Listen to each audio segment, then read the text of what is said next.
So here we go. Step number 3 of the swap. First step, take some of the body panels off so that we can get access to the rest of the components. Now, I made a bunch of mistakes with this video. I probably had beginner's luck with some of the other videos, but in this case, when I made the recording, I had the radio playing in the background.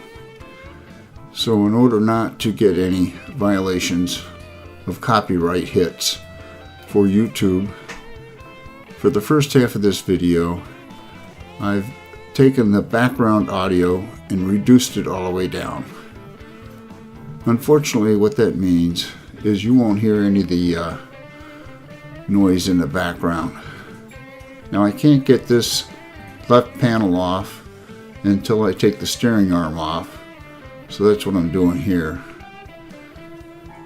And the steering arm is a press fit, so it's got to be knocked off. So I got to take a little punch and just tap it, and the arm will come off, and that'll allow me to take the side panel off. I did mark the orientation of the arm so I can get it back in the same spot, and we'll put the nut back on so we don't lose it. In fact, you'll see I'm kind of meticulous about putting bolts back, or putting them in bags, or putting them on the parts that I put away. I have a bunch of bins here, and I put the parts in the bins. So this is the third panel to come off. Next thing to come off are the EGTs that are in these weed burners. An EGT is an exhaust gas temperature sensor, and it helps you tune the engine. You don't want the engine to get too hot. It runs on alcohol. And these are what's called weed burners, and they were true to something you might see in the late 60s. Most dragsters have zoomies on. They come out and then go up. I really wanted this thing to look like it came out of the late 60s, and this is true of the late 60s. The pipes come out and go down. It's really very unusual. You won't see very many of them at drag strips, and I like them. The new engine is going to have them also. The Pontiac has these bolts real tight together, and the only way to get them off is to use a wrench. You can't get a socket on them anyway. And in fact, this is a special wrench. I've ground down the end so it'll fit. I use a 12-point bolt and a 12-point wrench, and it actually works out pretty good. In fact, most of the bolts on the engine are 12-point. So we got one side off, and now we'll take the second side off, and I won't make you wait for the whole side to come off. I'll skip through it. That was pretty quick.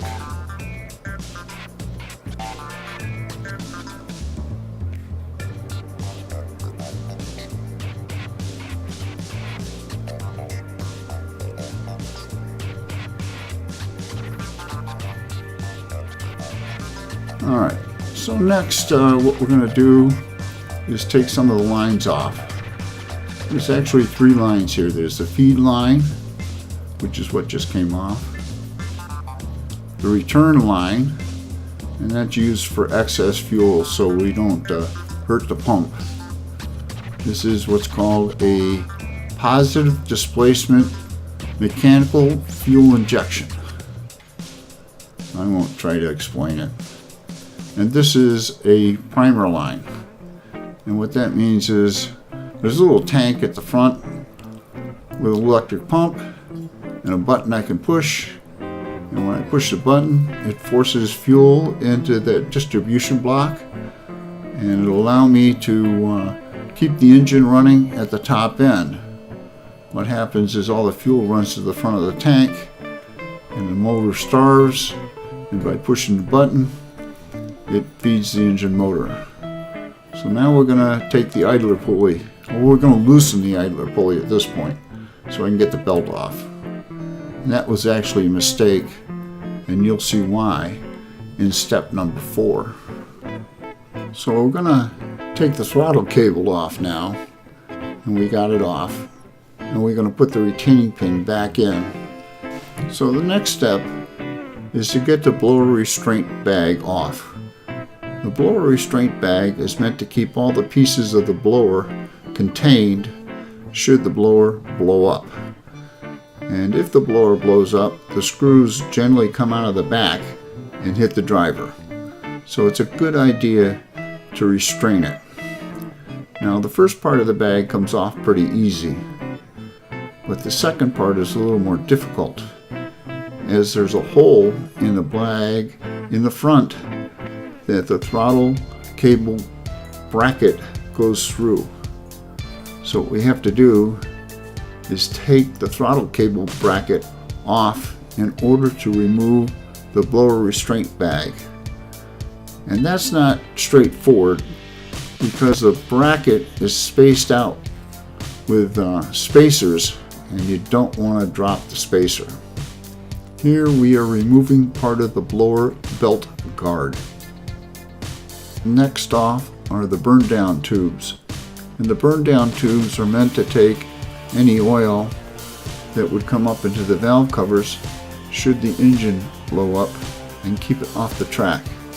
They go down these tubes through the lower rails of the chassis and into a puke tank that's in the back of the dragster. It generally has to be emptied after every third run down the drag strip because you do get alcohol in there. Don't ask me how it gets there, but it does. So now what we're going to do is remove the idler pulley that keeps the blower belt at the right tension. And that slides back and forth so you can adjust the tension. And there's a T-nut in back that goes in a groove that's how you tighten the pulley. And as I said, I'm meticulous. I keep everything organized so I don't lose parts.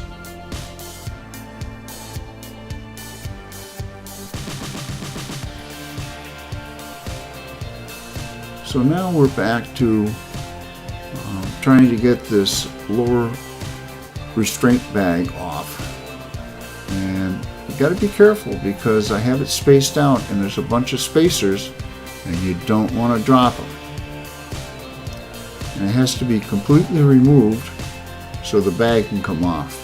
It actually goes through a hole in the bag.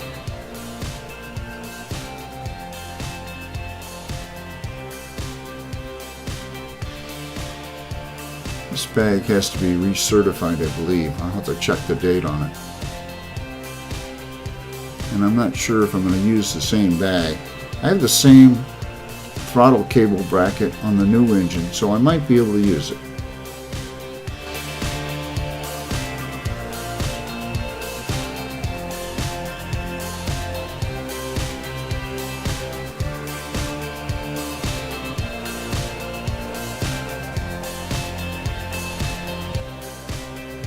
Okay, bracket's removed, bag is removed. Now what we'll do is we'll put the bracket back on with all the spacers, and we won't lose the spacers. That's a good thing.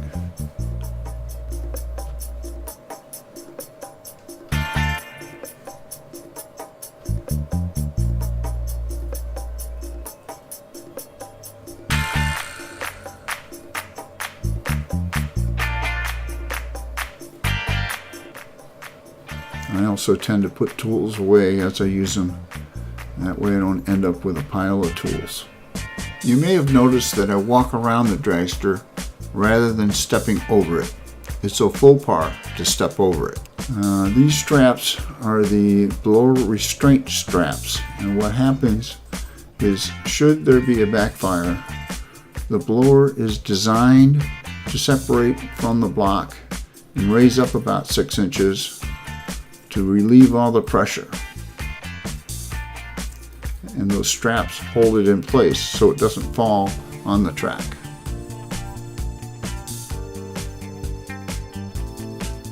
Now we're removing the bolts that hold the blower to the engine.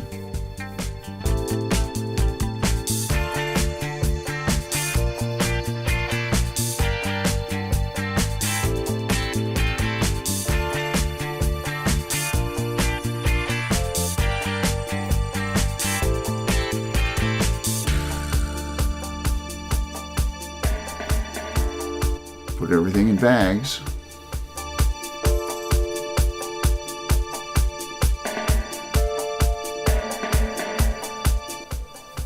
Okay, all 8 bolts are removed and it should come off. There it goes. Now, these studs are special studs. They're made out of aluminum and they're not all that strong. And like I said, the blower is designed to lift up about 6 inches should there be a backfire. And these studs are aluminum and they actually shear. That's what allows the blower to raise up to 6 inches. They're only torqued to 10 to 12 foot-pounds. First gasket off. Now on the new motor, I won't have this spacer. That's 60 pounds of weight lost. That's almost a tenth of a second going down the drag strip. So this is where we are at this point. It was end of day 1. Note that it's dark outside. We're going to go into day 2 now. Note that it's light outside. Now what we're going to do is take the starter down. Those are the EGT sensors that we removed from the weed burners.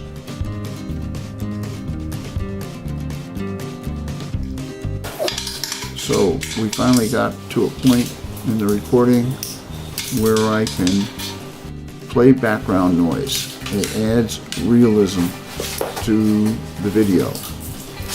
At some points I'll actually turn it off again because the heater in the garage makes a lot of noise. Starter's out.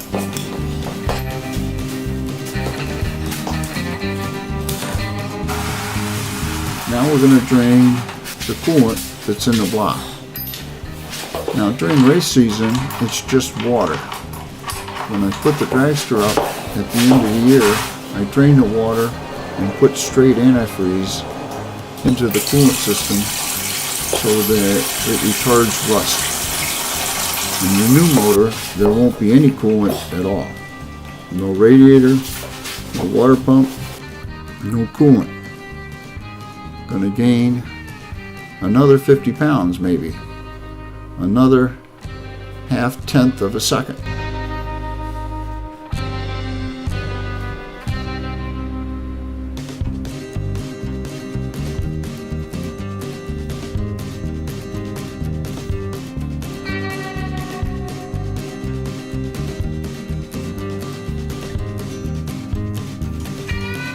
Okay, now we're going to work on taking the clamps off the rubber hose connections between the block and the radiator.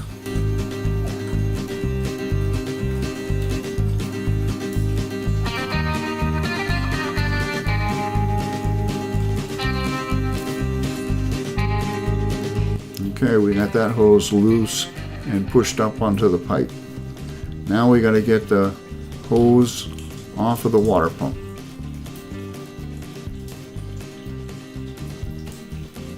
Well, in a Pontiac, it actually goes to the timing chain cover. All right, it's off. Drain it out, put it in a bin.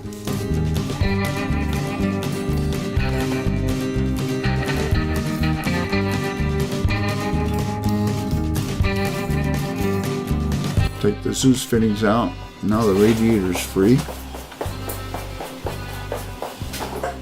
Take the guard off the radiator.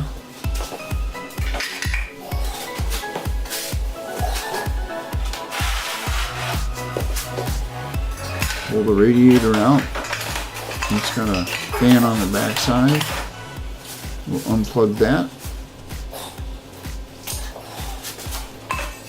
Out it comes, we'll drain it out. It's going to be weird not having it. It helped get the engine cool between rounds. But in the 7.0 class, they give you enough time to cool the block down with fans, so I won't need it anymore.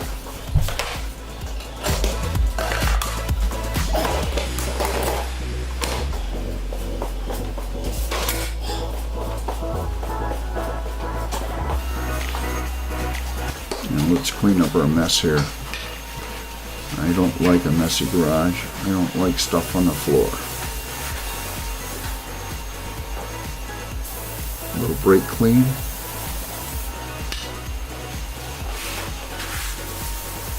I'm a paper towel king. I'm using a lot of paper towels.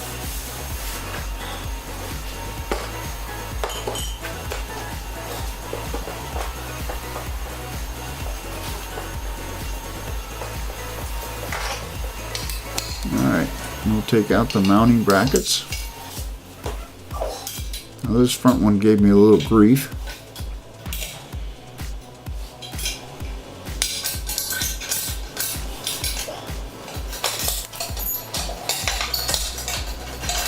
But I was persistent.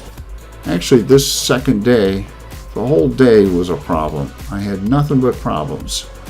Sometimes when you start taking stuff apart, you can run into a day that you should just give up and come back. But I didn't do that. I cut a lot of tape out here because I had nothing but problems.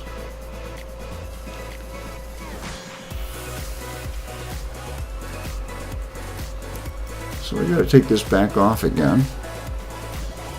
I'd put it back on so it wouldn't be hanging there, but I can't lift the arm up out of the way with the linkage still on.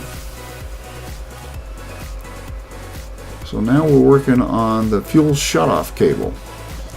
And the fuel shutoff cable actually goes through a little hole on the engine mid plate. And in order to get it through the hole, you got to disassemble the end of the cable. You got to take the nut, the connector, and the two boots off of it.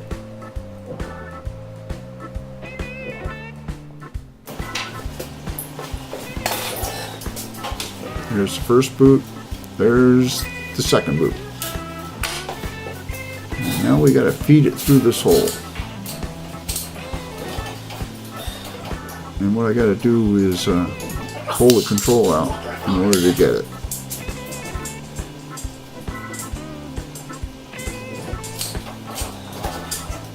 Come on.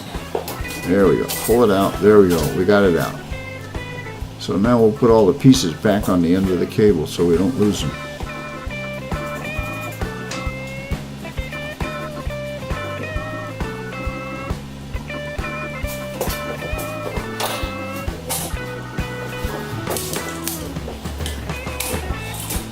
Alright, next thing out is the blowback tubes. Now what those tubes are for is when you launch, the engine block wants to stay in place, but the chassis wants to go forward. So you can actually bend the mid plate. So the tubes help keep the engine in place. If the engine moves back, it drives the drive shaft into the back of the transmission and will ruin the seal. Next out is the steering wheel shaft. We've got to take that out so that we can pivot the steering gear box bracket up out of the way. What we're working towards is getting the transmission out. We've got to get everything out of the way. So the shaft is kind of a press fit, so we're going to have to give it a little help to get it off the spline. couple little taps, and we got it off. And we'll put the bolt back so we don't lose it. That's a recurring theme here. And now we're free to rotate the steering gear box bracket up out of the way. That clears the way for the transmission to come out, but we're not ready to do that yet. Next out will be the air bottle. Now the air bottle is used to shift, and by that I mean I have a little button on the steering wheel that if I push it, it shifts from first gear to second gear. I run in a series that doesn't allow any electronics. You have to shift the vehicle yourself. Out comes the air bottle. It's kind of like the big boys. They use air too to control components of the vehicle. Now I'm going to take the drive shaft out. But in order to get the drive shaft out, I have to be able to rotate it to get to the Allen nuts that hold the retaining collars in place. There's one in the front and one in the back. I'm actually going to double them up on the new motor. In the series that I race in, we actually had a driver have one of the collars come loose, and it came right up through the body, just missed his leg. He was extremely lucky. So I'm going to have two retaining collars in the front and the back now. Okay, we've got it out. So the next thing we're going to do is remove the shift linkage from the transmission.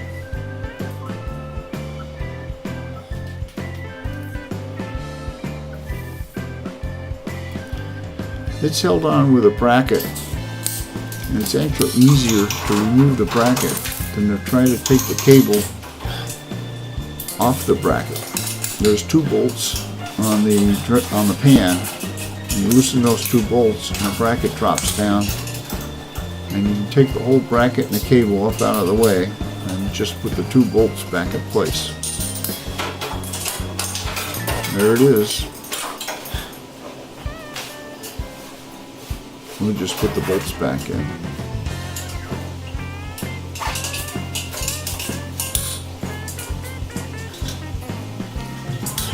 Alright, just looking at what's got to be next. We got a bunch of wires and cables that run over the top of the transmission, and they're held in by P-clamps, and those P-clamps are held in place by the bolts that hold the bell housing to the motor, so we got to take those off. Alright, so next, we might as well take that out. It's got to come out anyway. Alright, so the next thing is we might as well get the ignition module out of the way. It's an MSD module, and we're going to come to the end of the video here, so we'll have a fourth video for the disassembly of the Dragster. In that video we'll get the transmission and the engine out of the chassis. Alright, hope you're looking forward to it. So you know the story. If you liked it, you are interested, please click the like and subscribe. Have a good day.